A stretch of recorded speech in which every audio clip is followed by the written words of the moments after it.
예, 비하인드 뉴스를 시작하겠습니다. 박성태 기자가 나와 있습니다. 잠깐 미리 말씀드리자면 오늘 팩트 체크는 좀 더 준비할 것이 있어서 내일 좀 더 충실하게 준비해서 전해드리도록 하겠습니다.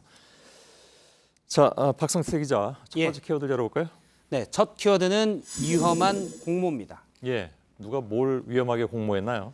자유한국당이 오늘부터 비대위원장과 비대위원 후보들에 대해서 국민 공모를 받고 있습니다. 17일까지는 아무튼 정한다고 하지 않았던가요? 그렇습니다. 예. 오늘부터 며칠간 자체적으로도 후보 리스트를 만들고 있는데 국민 공모도 받겠다는 겁니다. 예. 홈페이지에 저렇게 8일까지 공모 또는 내가 하겠다 이런 것도 가능하고 추천도 가능하다고 올렸습니다. 그런데 뭐 위험한 건 뭐가 있습니까?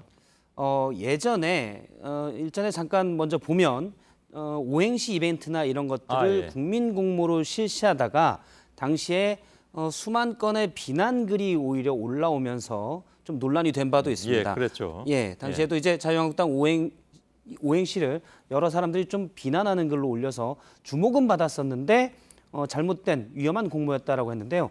이번 그 비대위원장과 비대위원 후보에 대한 공모를 살펴보면 공개는 아니고 몇 가지 경력란을 쓴다든지 자기의 학력을 쓰고 제안을 쓰는 난들이 있습니다.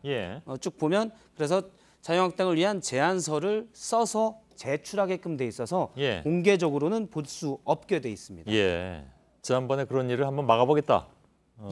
이런 걸로 해석이 되는군요. 예, 확인은 못했지만 그런 의도가 있는 것으로 보입니다. 자유한국당은 페이스북을 통해서도 제안과 추천 등을 좀 엿볼 수가 있었는데요. 페이스북에도 관련 글이 올라와 있어서 거기에 댓글 몇 개를 좀 살펴봤습니다. 그랬더니 몇몇 사람들에 대한 비대위원장 후보로 추천이 있었는데 유승민 바른미래당 전 대표가 추천됐고요. 이름이 비슷한 유시민 작가도 추천을 받았습니다. 그리고 제명당한 류호의 전 최고위원에 대해서 강력 추천이 수십 개 중에 2개의 글이 올라와 있었습니다. 김진태 의원을 추천한 사람도 있었고요. 또 김진태 의원이 비판한 김선수 대법관 후보자가 김진태 의원이 비판했으니 이 사람이 제격이다라고 추천받기도 했었습니다. 그리고 일부 지지자들로 보이는데 도울 김용옥 교수와 이정미 헌법재판 전 재판관을 추천한 게 맞느냐? 그렇다면서 우파 정당이 맞냐라면서 비판하는 글도 있었습니다. 자, 물론 이 추천도 그냥 추천만 하는 것이 아니죠. 그러니까 그냥 추천만 하는 거죠. 그렇습니다. 추천만 하고 당사자들의 의견은 여기에 뭐 전혀 안 들어가는 그런 상황인가요? 국민들이 내가 하겠다 또는 본인이 누구를 추천한다 할 수 있는 거고요. 당사자와의 의사와는 전혀 관련이 없습니다. 이미 몇몇 비대위원장 후보 리스트에 올라있던 인사들이 공개적으로 불쾌감을 표시했는데요. 이회창 전 총재는 한국당 비대위원장 추천설에 예의가 없다라고 버럭을 했다고 하고요.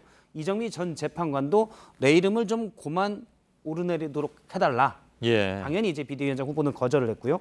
최장집 교수는 농담이죠라고 반응하기도 했습니다. 자유한국당은 사실 지방선거 패배 이후에 이른바 친박과 비박 간의 극심한 내부 갈등이 있었는데 어떻게 보면 예의 없다, 무례하다는 소리를 듣고 있는 이번 비대위원장 추천 일들이 사실은 내분이라는 화제를 전환시킨 그런 효과는 있었습니다.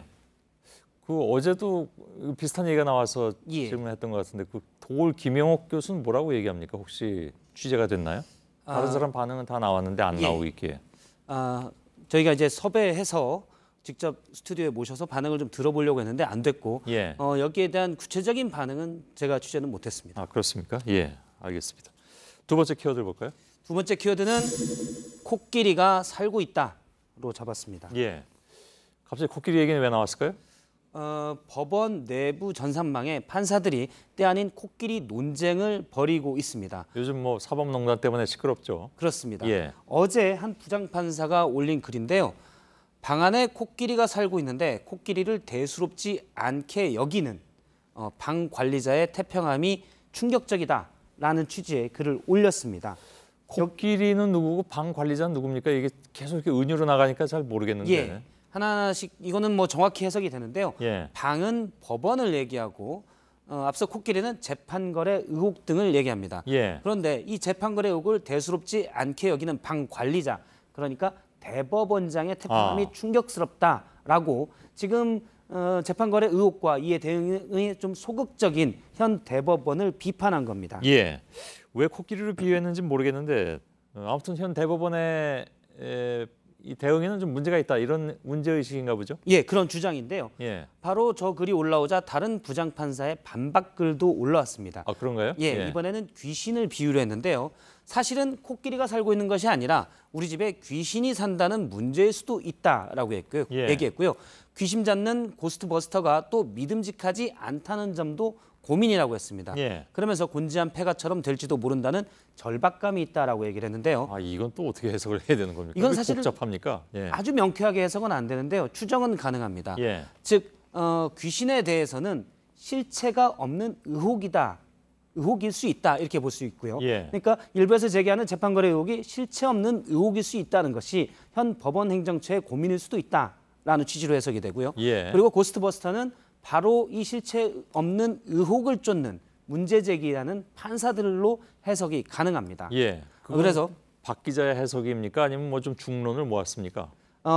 이 부장판사가 B 부장판사가 글을 올린 다음에 대법원의 문제점을 실명으로 계속 지적한 C 판사가 바로 해석 반박글을 또 올렸는데요. 이거는 C 판사의 해석입니다. 그런가요?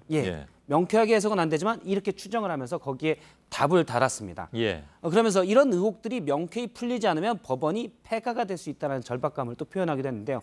앞서 언급한 C 판사는 재판거래 의혹을 철저히 진상규명하는 게 중요하지 마치 거기에 대한 문제 제기하는 것들을 문제 삼는 것은 올바른 대응이 아니다라고 반박글을 올리기도 했습니다.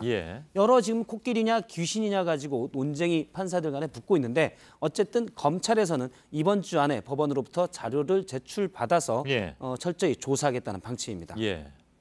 아무튼 은유의 난무군요. 보니까 잘 해석이 됐으리라고 봅니다. 세 번째 키워드는요? 세 번째 키워드는 어느 두 장례식으로 잡았습니다. 이건 어떤 얘기일까요? 어제 고 장준하 선생의 부인인 김희숙 여사가 별세했습니다. 오늘 이제 빈소에 여러 사람이 다녀가기도 했는데요. 장준하 선생은 일제 강점기에는 독립운동을 했고요. 그다음에 이승만 정부, 박정희 정부 때는 민주화 운동을 하다가 75년에 의문사가 있었습니다. 진상조사에서는 지난 5년 전쯤 2013년에 타살된 뒤 추락한 것으로 보인다라는 입장을 내놓기도 했습니다. 결국 이제 그 당시에 의문을 푼 것으로 돼 있는 거죠, 그러니까. 그렇습니다. 정부기구의 공식 진상조사는 아니었지만 당시 이장하는 관계에서 유골 조사를 통해서 밝혀낸 겁니다. 그런데 오늘 김 여사의 장례식에 그 삼남 막내 아들이 못 온 것으로 알려졌습니다. 이 삼남은 미국에서 지금 목사 활동을 하고 있는데요.